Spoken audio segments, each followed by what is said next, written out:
My name is Greg, and at 34, I never expected to be publicly humiliated in my own sister's bank. After selling my tech startup, I walked into that marble lobby wearing travel-worn clothes, just needing a simple $100 withdrawal. That is when my brother-in-law, James, the branch manager who had always looked down on me, decided to turn me into a spectacle. What happened next changed everything. Before I share how the tables turned, let me know where you are watching from. Hit that like button and subscribe to see how a simple bank visit led to the most satisfying moment of my life. Growing up in Oak Ridge, Minnesota, population 9,000, I was always the dreamer in our family. Our town was the kind of place where most people worked at the local factory or the handful of businesses lining Main Street. My father ran a small hardware store that barely kept our family afloat, while my mother taught second grade at the elementary school. We lived modestly in a 3-bedroom house with peeling paint and creaky floors, but it was filled with love. My sister Sarah was always my biggest supporter. Just 2 years older than me, she protected me from playground bullies and later defended my unconventional ambitions when our parents worried about my future.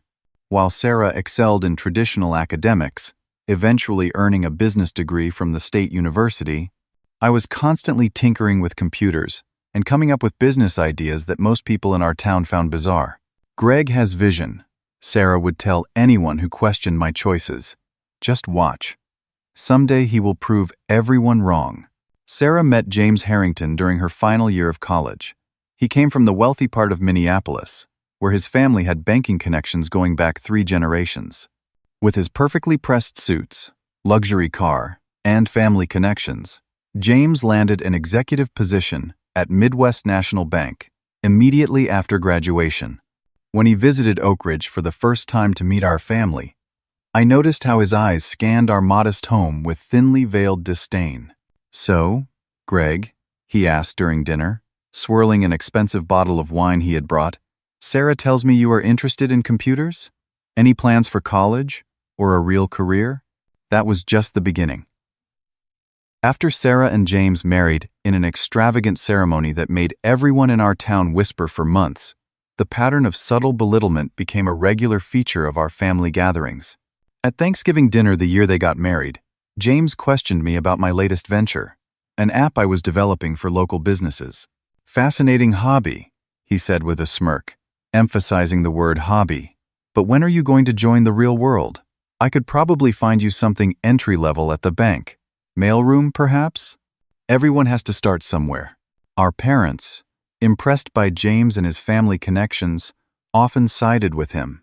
"Maybe you should listen to James," my father suggested after one holiday dinner. "Banking is stable. All this computer stuff could just be a passing fad." Only Sarah continued to believe in me, though even her support became more muted after marriage. I would catch her giving me apologetic glances when James made his comments, but she rarely contradicted him directly. By the time I turned 26, I had experienced enough failed attempts at launching various tech ideas that even I was beginning to doubt myself. My apartment was furnished with second-hand items, my car regularly broke down, and I occasionally had to borrow money from my parents to make rent. Each loan came with disappointed sighs and reminders that James had offered me a job multiple times. That was when I made the decision that would change everything. With $2,000 saved and a determination to prove myself, I packed everything I owned into my beat-up Toyota and drove to Silicon Valley. The first 3 years were brutal. I slept on friends, couches, worked odd jobs to pay bills, and spent every spare moment coding and building prototypes for my idea, a security software that could protect small businesses from cyber attacks without requiring expensive IT departments. I survived on ramen noodles and coffee, rarely had time to call home, and when I did, the conversations usually ended with my parents asking when I would give up and come back. During a rare visit home for Christmas, 5 years ago, James was particularly cutting. I had just secured my first small investment, but when I excitedly shared the news, he laughed. $10,000? That is what I make in bonuses each month. Hardly worth uprooting your life for, he said, adjusting his gold cufflinks. Sarah and I just put down $100,000 on our vacation property in Aspen. Sarah at least tried to sound supportive. "That is great, Greg. I know you will make it work." But I could see the doubt in her eyes too. What none of them knew was that my security software had caught the attention of a major tech incubator. 2 weeks after that humiliating Christmas, I received $500,000 in seed funding. Still, I kept the news quiet, determined to prove myself through results, not promises. The following years were a whirlwind of 18-hour workdays, hiring my first employees, dealing with setbacks, and finally breaking through with our product. My company, SecureStep, began acquiring small business clients, then medium-sized ones, then eventually several Fortune 500 companies. All the while, I kept my growing success relatively quiet with my family, partly because I was too busy to visit often, and partly because I wanted to achieve something truly remarkable before making any announcements. When my parents' 40th wedding anniversary approached this year, I knew I had to attend. Just 3 weeks earlier, I had finalized the sale of SecureStep to one of the largest tech companies in the world for a sum that still seemed unreal to me: $800 million. After taxes and paying my investors and employees, I walked away with just over $100 million. Yet nobody in my family knew. I had asked the few business publications that covered the acquisition to keep my name out of the headlines, listing me only as the founder, and the tech world obliged. I wanted to surprise my family, particularly my parents who had struggled financially their whole lives. So there I was, stepping off a red-eye flight from San Francisco to Minneapolis, planning to drive to Oak Ridge for the anniversary party. After 20 hours of negotiations, flights, and travel, I looked exactly how you would expect: unshaven, wearing a wrinkled t-shirt, jeans, and sneakers, with tired eyes and messy hair. I had transferred most of my money to various investment accounts, but I needed some cash for my parents' gift and realized I had not visited an ATM. The nearest bank branch happened to be where both Sarah and James worked. Sarah as a loan officer and James as the newly promoted branch manager of Midwest National Bank's flagship location in Minneapolis. I figured I would surprise Sarah with a quick hello, grab some cash, and then head to my hotel to clean up before driving to Oak Ridge the next day. Little did I know that this simple errand would lead to one of the most dramatic moments of my life, forever changing my relationship with my family, especially James. I pulled into the bank parking lot just before noon, noticing immediately how different this branch was from the modest Midwest National location in my hometown. The Minneapolis flagship branch occupied the ground floor of a gleaming skyscraper, with tinted glass doors and a marble facade displaying the bank logo in polished brass. Luxury cars filled the reserved parking spaces, and well-dressed people streamed in and out carrying premium leather briefcases. As I stepped through the revolving door in my travel-rumpled tee, shirt, and jeans, I felt several pairs of eyes turn toward me. The interior was even more impressive than the exterior. Soaring ceilings with crystal chandeliers, mahogany desks instead of the usual plastic cubicles, and a hushed atmosphere of wealth and privilege. This was clearly where the bank's elite clients conducted their business. A security guard gave me a suspicious once-over, but said nothing as I made my way to the teller area. I spotted Sarah across the lobby, engaged in conversation with an older couple, but decided not to interrupt her. Instead, I approached an available teller, a young woman with an immaculate appearance who smiled professionally until she took in my disheveled state. "Good afternoon, sir," she said, her smile tightening slightly. "How may I assist you today?" "Just a quick cash withdrawal," I replied, sliding my ID and bank card across the counter.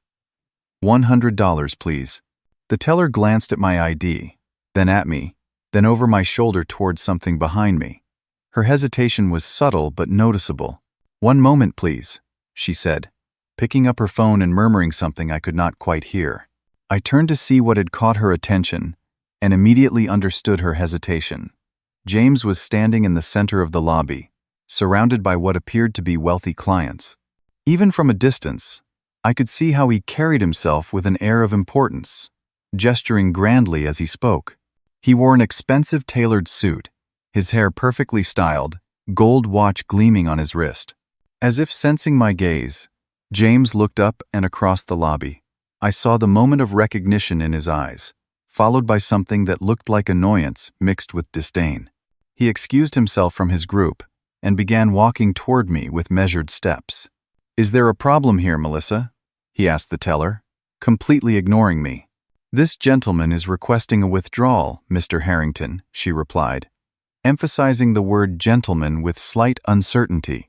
James finally turned to look at me directly, his eyes traveling from my messy hair to my wrinkled clothes to my worn-out sneakers. "Greg," he said, his voice carrying just loud enough for nearby customers to hear. "What an unexpected surprise. I almost did not recognize you. You look tired." "Hello, James," I replied evenly. "Just stopped by to make a quick withdrawal. I did not know you were working at this branch now." Instead of responding directly, James leaned over to the teller. "Melissa, I will handle this personally. Family matter." He smiled at her in a way that seemed to communicate something beyond his words. The teller nodded and stepped back, leaving my ID and card on the counter. By now, several customers had paused their transactions to observe the interaction. I noticed Sarah looking our way from across the lobby, her expression shifting from surprise to concern. "So, Greg," James said loudly, picking up my card between two manicured fingers as if it might be dirty, "to what do we owe this pleasure? Passing through town? Or perhaps in need of another loan?" I felt heat rising to my face but kept my voice calm. "Just need $100 in cash. I am in town for Mom and Dad's anniversary." James laughed, the sound echoing in the now quieting lobby. $100? That is all? Not very ambitious, are we?" Several of the wealthy clients standing nearby chuckled, clearly taking their cue from James. I saw Sarah put her hand over her mouth, her eyes wide as she began moving toward us. "James," I said quietly, "I just need to make a withdrawal. That is all." He ignored my statement completely, instead turning to address the gathering audience of bank employees and customers. "Everyone, meet my brother-in-law Greg, the family genius who moved to California to make it big in tech." His voice dripped with sarcasm. "Apparently, Silicon Valley fashion involves looking like you have been sleeping under a bridge." The lobby had grown silent now, with at least 20 people watching the scene unfold. I could feel their stares, some amused, others uncomfortable. A middle-aged woman in an expensive suit whispered something to her companion, both of them smirking in my direction. "Mr. Harrington," an older teller began, looking concerned. "Perhaps we should." James waved her off. "It is quite all right, Barbara. We pride ourselves on serving all types of customers here at Midwest National." He turned back to me, voice rising even further. "Though I must say, Greg, we typically cater to a more successful clientele. We do not usually serve beggars here." The words hung in the air like a physical blow. Several gasps rippled through the audience, and I saw Sarah freeze in her tracks, her face paling. The lobby had gone completely silent now, everyone watching, waiting for my response. "James, that is enough," Sarah finally said, finding her voice and hurrying over. "Stop this right now." "Oh, come now, Sarah," James replied, not taking his eyes off me. "I am just having a bit of fun with our little brother. He knows I am joking, but his tone made it clear he was not joking at all." I stood perfectly still, my face burning with humiliation, but determined not to show it. In that moment, I thought of all the times James had belittled me, all the family gatherings where he had made me feel small, all the doubts he had planted in my parents' minds about my choices. "May I please just make my withdrawal?" I asked, my voice steadier than I expected. "Of course," James replied with exaggerated courtesy. "We would never turn away family, no matter how modest their needs. Though perhaps next time you might consider using the ATM outside. Or better yet," he added with a smirk, "I believe we have a janitorial position open. The pay is not much, but it might help you afford something beyond these $100 withdrawals." More chuckles from the onlookers. Sarah looked mortified, placing a hand on James' arm, which he promptly shook off. "In fact," James continued, warming to his audience, "remember that time you called asking for $5,000 to keep your little project afloat? What was it again? Some app that nobody wanted? I told Sarah then that throwing good money after bad was a waste. I felt my hands clench into fists. That loan request had been during my darkest days, when I was almost ready to give up. Sarah had wanted to help, but James had convinced her it would be enabling my pipe dreams. I had ended up working nights at a convenience store to make ends meet instead. The wealthy clients were either openly enjoying the show or pretending to look at their phones while clearly listening. Bank employees stood frozen at their stations, no one quite sure how to intervene when the branch manager himself was creating the scene. In that moment, something shifted inside me. The humiliation began to transform into a calm, clear resolve. I was no longer the struggling entrepreneur desperate for validation. I was a successful businessman who had just sold his company for $800 million. And it was time everyone knew it. "Actually, James," I said calmly, "I would like to speak with the bank director, please." James snorted at my request, crossing his arms over his expensive suit. "The bank director? Really, Greg? Dr. Winters does not have time for $100 transactions." He emphasized the word "hundred" with mocking precision. He deals with our premium clients, people who actually have significant assets. My mind flashed back to all the similar moments over the years. James at my parents' dinner table, dismissing my first website design as a cute little project. James at Sarah's birthday party, loudly wondering if I would ever grow up and get a real job. James at Christmas, comparing his year-end bonus to my entire annual income. Each memory stoked a quiet fire within me. Nonetheless, I replied evenly, "I would like to speak with him." "This is ridiculous," James scoffed, turning to the gathered onlookers with theatrical exasperation. "Next, he will be asking for the bank president." Several customers laughed, while others were beginning to look uncomfortable with the public humiliation they were witnessing. Sarah had moved closer, her face a mask of conflicting loyalties. "James, please," she whispered, tugging at his sleeve. "Not here." He shrugged her off again. "Your brother needs to understand how the real world works, Sarah. We cannot keep coddling him forever." "I am not asking to be coddled," I said, my voice remaining calm despite the storm brewing inside. "I am asking to speak with Dr. Winters." James leaned in, dropping his voice to a stage whisper still audible to those nearby. "Listen, Greg, this is embarrassing for everyone. Take your $100 and go. Come back when you are properly dressed and have something worthwhile to discuss." I held his gaze steadily. "I will wait." Something in my tone must have suggested I was not going to back down, because James shifted tactics, his mocking smile turning into an irritated frown. "Fine. Wait here." He turned to the teller who had initially helped me. "Melissa, please tell Dr. Winters that someone is insisting on speaking with him. Mention that it is my brother-in-law." The way he emphasized brother-in-law made it clear what he thought of the connection. As Melissa hurried away, James turned back to me. "You always did this, you know. Even as a kid, Sarah said you would get these ridiculous ideas in your head and refuse to let go. That is why you are still struggling while the rest of us have built something real." I said nothing, which seemed to irritate him further. "Remember when you pitched that ridiculous security software idea at my birthday party 3 years ago, trying to get my bank colleagues to invest?" James continued, his voice rising again for the benefit of the audience. "I saved you from embarrassment then. No one was going to put money into a half-baked idea from someone with no credentials." The irony of his statement almost made me smile. That half-baked idea had just sold for hundreds of millions of dollars.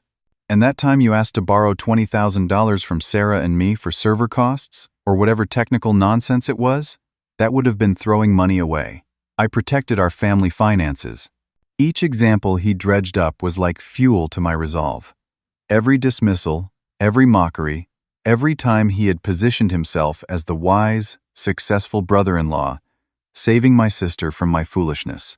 Sarah looked close to tears now. "James, stop it, please." Before he could respond, a distinguished-looking man in his 60s appeared at the edge of the lobby, followed by Melissa the teller. He had silver hair, wire-rimmed glasses, and carried himself with quiet authority. Even from a distance, I could see his expression shift from mild annoyance to shock. as he caught sight of me. "Mr. Walker?" he called out, his voice cutting through the tension. "Greg Walker?" James turned, confusion evident on his face. "Dr. Winters, I apologize for the interruption. My brother-in-law here was insisting on speaking with you about a minor transaction." Dr. Winters ignored him completely, striding across the lobby with his hand extended toward me. "Mr. Walker, what an unexpected honor. I had no idea you banked with us." The lobby fell into confused silence. James stood with his mouth slightly open, looking between me and the bank director. "I have had an account here since I was a teenager," I explained, shaking the man's hand, "though I have not had much reason to visit in recent years." Of course, Dr. Winters nodded enthusiastically.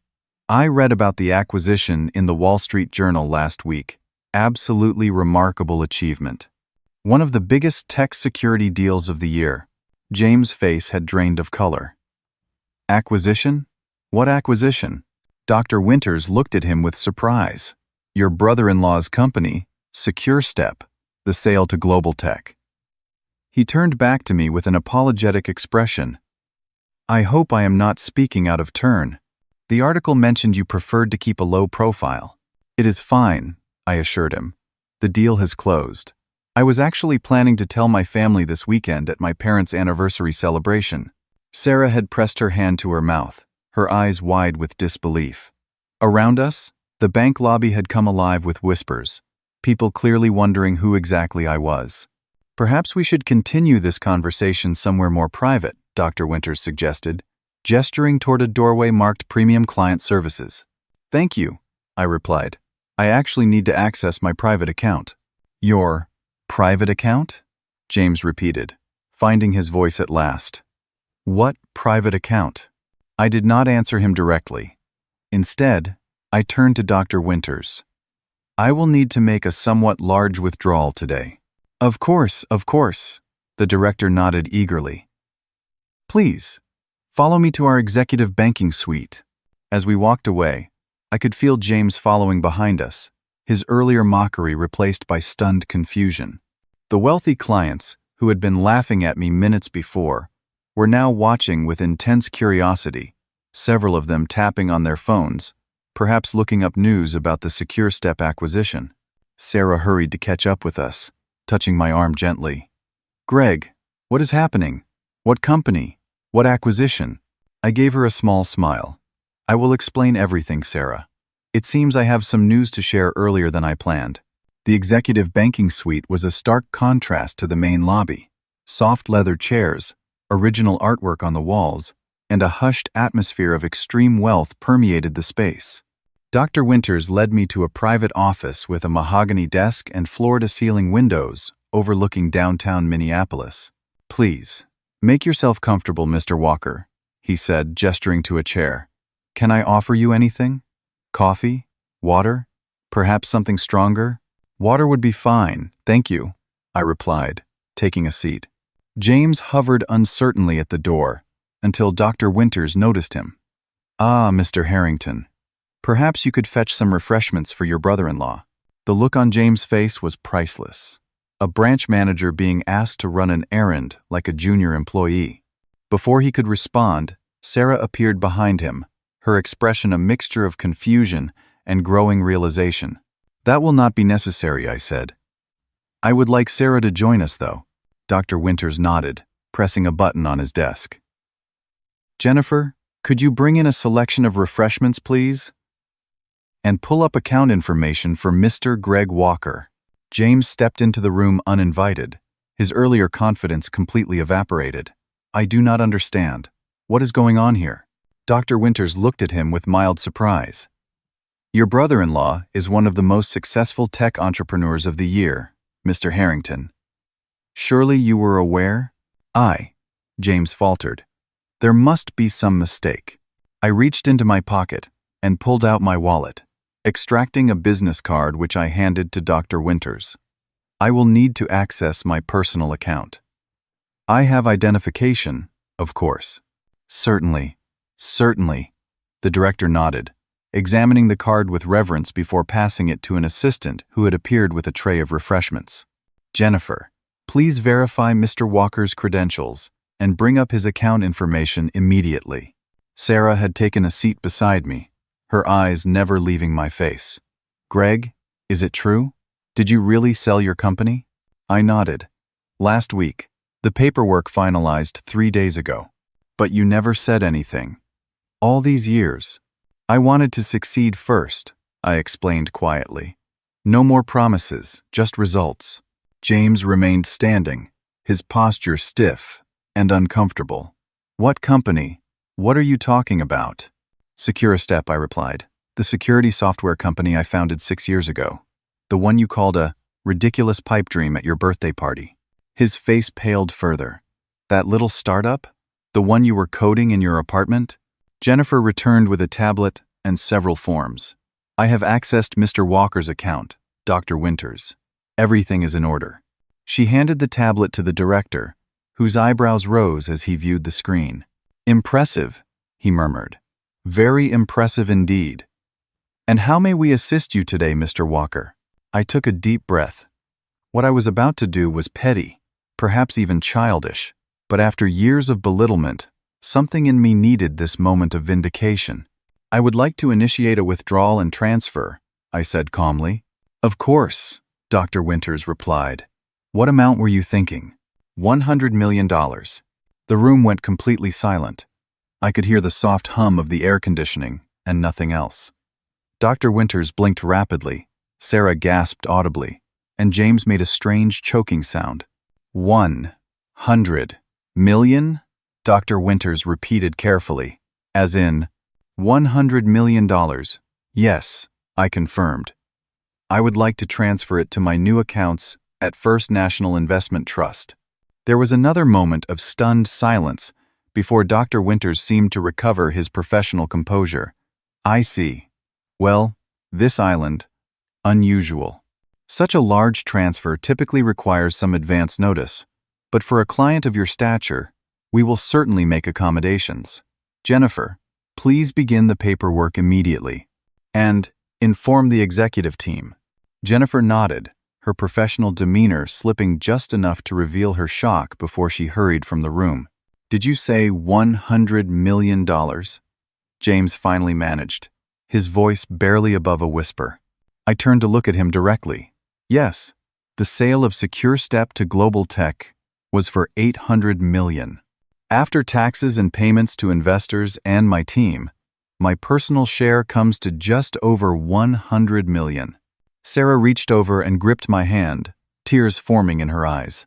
Greg, I had no idea. All these years, you never said.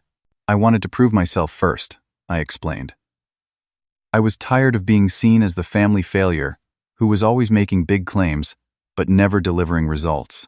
Dr. Winters cleared his throat. This will require signatures from several departments. If you will excuse me, I need to gather the appropriate personnel. He paused at the door. And Mr. Walker, may I just say, it is an honor to have you banking with us. I hope we can persuade you to maintain some relationship with Midwest National, despite this significant withdrawal. After he left, the three of us sat in charged silence. James had finally sunk into a chair, his face ashen. $100 million, he repeated, as if saying it enough times might make it comprehensible. Your little security app sold for $800 million? The little security app currently protects data for over 60 Fortune 500 companies and thousands of small businesses across the country, I replied. We developed proprietary algorithms that revolutionized how companies protect themselves from cyber attacks without needing expensive in-house IT security teams. Sarah was still holding my hand, her grip tight. Why did not you tell us? All these years, even when James... She trailed off, glancing at her husband. Especially then, I said quietly. I was tired of being doubted, dismissed, and mocked. I wanted to succeed on my own terms, without anyone's approval or validation. The door opened again, and Jennifer returned with several other bank executives and a stack of documents. We are preparing the transfer, Mr. Walker. It will take approximately 30 minutes to complete all the necessary paperwork and security verifications. As the room filled with bank personnel, all treating me with deferential respect, I could see James shrinking further into himself. The contrast between his treatment of me less than an hour ago and the current situation could not have been more stark. The branch manager, who had loudly proclaimed, "We do not serve beggars here," was watching silently as I prepared to withdraw $100 million from his bank. The executive banking suite had transformed into a scene of controlled chaos. Bank officers hurried in and out, each bringing different forms requiring my signature. 2 security personnel had been stationed outside the door, and I could hear urgent phone calls being made in the hallway. Apparently, a $100 million withdrawal was cause for significant concern. "Mr. Walker, we have the transfer authorization forms ready," a senior bank officer named Thompson explained, spreading several documents on the desk. "We have also prepared alternative options for your consideration." "Alternative options?" I asked. "Yes, sir. Dr. Winters asked me to present some possibilities that might allow you to keep your assets with Midwest National. We can offer premium interest rates, exclusive investment opportunities, and personal banking services not available to our standard clients." I noticed James straightening in his chair, a flicker of his former confidence returning. Of course he would see this as a business opportunity, a chance to save face and perhaps even take credit for retaining a major client. "Thank you, Mr. Thompson. I will review these, but my decision to transfer is firm," I replied. As Thompson backed away with a respectful nod, James finally made his move. He stood and approached me with an entirely different demeanor than he had shown in the lobby. Gone was the mockery, replaced by a forced friendliness that was almost more insulting. "Greg, this is incredible news," he said, his voice artificially warm. "You should have told us sooner. We would have thrown you a celebration dinner." I did not respond, focusing instead on the documents before me. "You know," James continued, undeterred by my silence, "Midwest National has an excellent wealth management division. As family, I could ensure you receive very special treatment. Premium rates, exclusive investment vehicles." Sarah watched this performance with a pained expression, clearly seeing through her husband's transparent attempt to salvage both his pride and potentially his professional reputation. "James," she said quietly, "perhaps now is not the time." He ignored her, pulling up a chair directly across from me. "Greg, buddy, I hope you know I was just joking around earlier. That is just how we have always been, right? A little brotherly ribbing?" The room had grown uncomfortably quiet, the bank officers pretending to be absorbed in their paperwork while clearly listening to every word. I finally looked up from the documents, meeting James' eyes directly. "Brotherly ribbing? Is that what you call publicly humiliating someone and calling them a beggar?" James forced a laugh that sounded hollow even to my ears. "Come on, that was just a joke. You know how I like to tease. I did not mean anything by it." "The way you did not mean anything by it when you told my parents I was wasting my life? Or when you convinced Sarah not to lend me money when I was struggling to keep my business afloat? Or when you mocked my company idea in front of your banking friends?" My voice remained calm, but each question landed like a stone. James swallowed hard, his eyes darting around the room as he realized how many witnesses were present. That was all just concern. Family looking out for family. "I did not want you throwing good money after bad." Sarah made a small sound, almost like a whimper. "James, stop. I mean, who could have known your little project would actually succeed?" James continued desperately. "It seemed so unlikely. You have to understand, from our perspective." "I understand perfectly," I interrupted. "From your perspective, I was a failure. Someone to be pitied, mocked, and dismissed. Someone who did not deserve respect or support." "That is not fair," James protested weakly. "I offered you jobs multiple times. You offered me mailroom positions and janitorial work, while telling everyone who would listen that my ideas were worthless." I corrected him. "You did not want to help me succeed. You wanted me to admit failure and accept that you were right." The bank officers were now openly watching the confrontation, documents momentarily forgotten. Dr. Winters had returned and stood silently by the door, making no move to interrupt.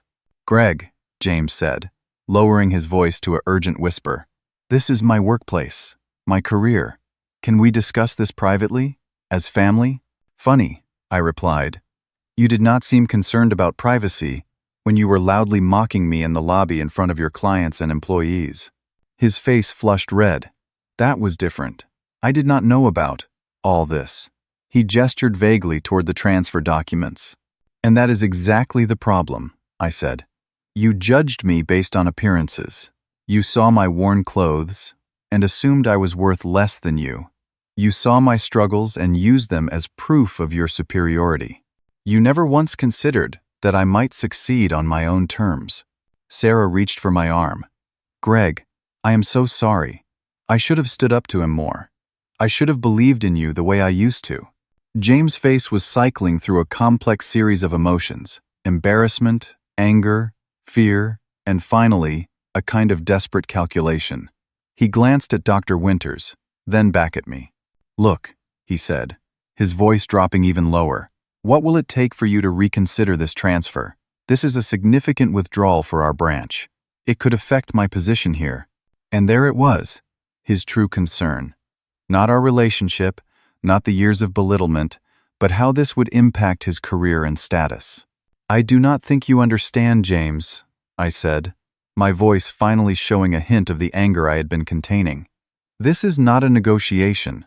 This is a consequence." "A consequence? For what? A few jokes?" His desperation was becoming more evident. "For years of treating me like I was beneath you. For making my parents doubt me. For convincing Sarah that supporting my dreams was a waste. For valuing status and appearances over character and relationships."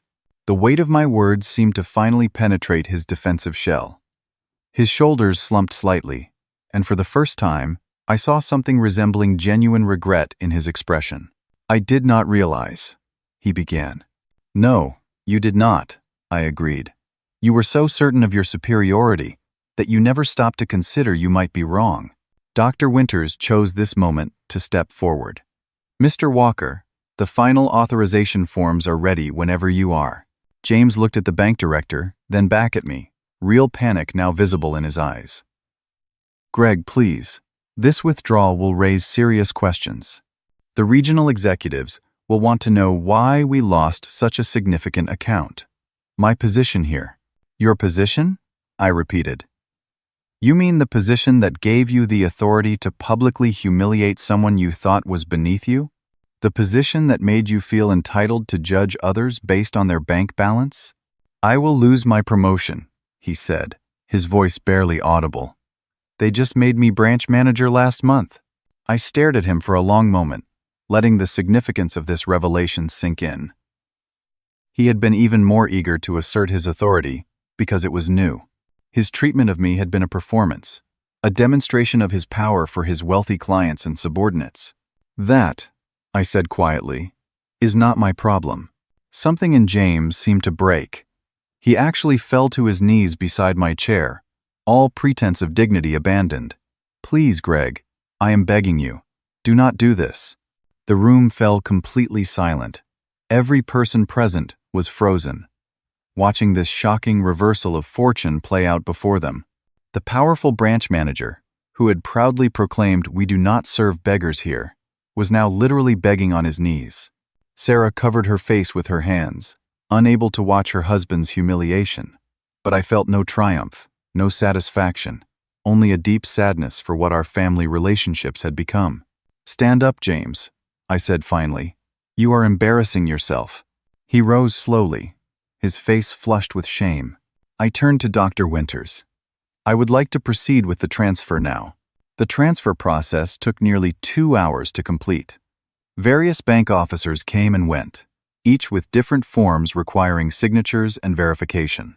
Throughout it all, James remained in the room, sitting silently in a corner chair, his earlier bravado completely evaporated. Sarah stayed by my side, occasionally squeezing my hand or touching my shoulder, as if reassuring herself that this was real. "The transfer has been authorized and initiated, Mr. Walker," Dr. Winters announced finally. "The funds should be available in your new accounts within 24 hours. Is there anything else we can assist you with today?" "No, thank you," I replied. "I appreciate your efficiency in handling this matter." Of course, he nodded eagerly. "And please reconsider maintaining some relationship with Midwest National. We would be honored to continue serving your financial needs, perhaps through our private wealth division, which operates entirely separately from this branch." The implication was clear. I could still bank with Midwest National without having to interact with James. The branch manager flinched visibly at this suggestion. "I will consider it," I said, though we both knew I would not. As the bank personnel filed out of the room, leaving just Sarah, James, and me, an uncomfortable silence settled over us. "I still cannot believe it," Sarah said finally. "All these years, you were building something so successful, and we had no idea." "I wanted to prove myself through actions, not words," I explained. "I was tired of promises and potential. I wanted concrete results before I shared anything." James cleared his throat. "Greg, I do not know what to say." "That is a first," I remarked dryly. He winced but continued. "What I did earlier was inexcusable. I cannot take it back, but I want you to know I deeply regret my behavior." I studied him carefully, trying to determine if this was genuine remorse or simply fear of consequences. Perhaps it was a bit of both. "James, for years you have treated me as less than you because I did not have wealth or status," I said. "Now that I have both, you suddenly respect me. That is not an apology. That is just adapting to a new power dynamic." Sarah looked between us, tears welling in her eyes. "Can we please just try to move forward, as a family?" "That depends," I replied, turning to James. "Are you capable of seeing value in people beyond their bank accounts and job titles?" He looked down at his hands. "I deserve that, and probably much worse." Dr. Winters knocked softly on the door before entering again. "Excuse me, Mr. Walker, but there is a matter requiring Mr. Harrington's attention. The regional director is on the line." James' face pallid. "Already?" "Yes, sir. Apparently, news of the significant withdrawal has reached regional headquarters. Mr. Peterson would like an explanation." With a last desperate look at me, James straightened his tie and followed Dr. Winters out of the room, leaving Sarah and me alone. "What will happen to him?" she asked quietly. "I do not know," I replied honestly. "But actions have consequences, Sarah. He humiliated me in front of the entire bank because he thought I was nobody. That reflects a fundamental character issue." She nodded slowly. "I know, and I am partly responsible too. I stopped defending you. I let him dismiss you and your dreams because it was easier than fighting. You were in a difficult position," I acknowledged. "That is no excuse," she said firmly. "You are my brother. I should have believed in you the way I did when we were kids." We sat in silence for a moment before I asked the question that had been on my mind. "Are you happy, Sarah? With James? With your life here?" She looked surprised, then thoughtful. "I thought I was. We have a beautiful house, nice cars, exclusive club memberships. Everyone in our social circle envies our lifestyle." She paused. "But seeing him today, how he treated you, it was like seeing a side of him I have been ignoring for years. The way he treats people he considers beneath him says more about his character than how he treats those he wants to impress," I said gently. Sarah nodded, wiping away a tear. "What happens now? With Mom and Dad's anniversary tomorrow?" "Nothing changes there," I assured her. "I still plan to attend and surprise them with their gift." "Which is?" I smiled. "A fully paid-off mortgage for their house, a new car to replace Dad's 15-year-old truck, and a vacation fund so they can finally take that European trip they have always talked about." Fresh tears spilled down Sarah's cheeks. "They will be overwhelmed." "That is the idea," I said. "They struggled for years to give us a good life. It is time they enjoyed some comfort themselves." The door opened again, and James returned, looking shell-shocked. "The regional director wants to see me immediately." "They are concerned about losing such a significant account." He looked at me with a mixture of resentment and desperation. "If you would just tell them, it has nothing to do with the quality of service." "But it does," I replied simply. The branch manager publicly humiliated a client. That seems directly related to service quality. He flinched. Greg, please. My career. Maybe this will be a valuable lesson, I suggested. Success is temporary. Treating people with dignity should be permanent. Sarah stood. I should go with you, James. We need to talk anyway. He looked momentarily relieved at her support, but something in her expression made him pause. Talk about what? Everything, she said firmly. What happened today, but also the past 6 years. How we treat people, what we value, what kind of life we really want. James looked between us, seeming to understand that something fundamental had shifted, not just in his professional life, but in his marriage as well. I will see you both tomorrow at Mom and Dad's, I said, standing to leave. I hope we can begin to rebuild something better than what we had before. As I walked through the lobby toward the exit, I noticed that word had somehow spread. Bank employees and customers alike stopped what they were doing to watch me pass. Some whispered behind their hands, others stared openly. The same wealthy clients who had laughed at James' jokes now looked at me with a mixture of curiosity and newfound respect. But their approval meant nothing to me. The validation I had once desperately sought from others now seemed hollow compared to the satisfaction of having built something meaningful through my own efforts and vision. Outside, the afternoon sun felt warm on my face. I had come to the bank for a simple $100 withdrawal and was leaving having withdrawn $100 million instead. But the most valuable thing I had reclaimed was not the money, it was my dignity. 3 months have passed since that day at the bank. Autumn has painted Minneapolis in shades of gold and crimson, a visual reminder of how dramatically my life has transformed. I am sitting on the balcony of my new lakeside home, watching the sunrise cast ripples of light across the water, reflecting on everything that has changed. James did not lose his job that day, but he was demoted back to a loan officer position. The regional directors decided that someone who would publicly humiliate any customer, regardless of their apparent wealth, was not suitable for a leadership role. It was a significant blow to his ego and status, but perhaps necessary for his character development. Sarah and James are in marriage counseling now. After my parents' anniversary celebration, where I revealed my success and presented them with the paid-off mortgage and vacation fund, Sarah realized how much of herself she had sacrificed to maintain James' ideal of success. She called me the following week, crying, saying she did not recognize the woman she had become. We talk almost daily now, rebuilding the close relationship we had in childhood. My parents were overwhelmed by my gifts, but more importantly, by the revelation of my success. My father kept repeating, "I always knew you were smart, son, but this," while my mother simply held me and cried. They are currently touring Italy, sending daily photos of themselves beaming in front of ancient ruins and quaint cafes. For the first time in their lives, they are experiencing the world without financial stress constraining their choices. As for me, I have established a foundation to support young entrepreneurs from small towns like Oak Ridge. The Greg Walker Innovation Fund provides seed money, mentorship, and technical resources to promising startups that might otherwise never get off the ground.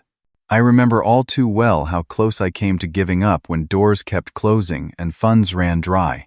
The most surprising development has been James himself. After the initial shock and humiliation wore off, he reached out to me with what seemed like genuine remorse. We met for coffee in a small cafe far from his bank, where no one knew either of us. He arrived without his usual expensive suit, wearing jeans and a simple button-down shirt instead.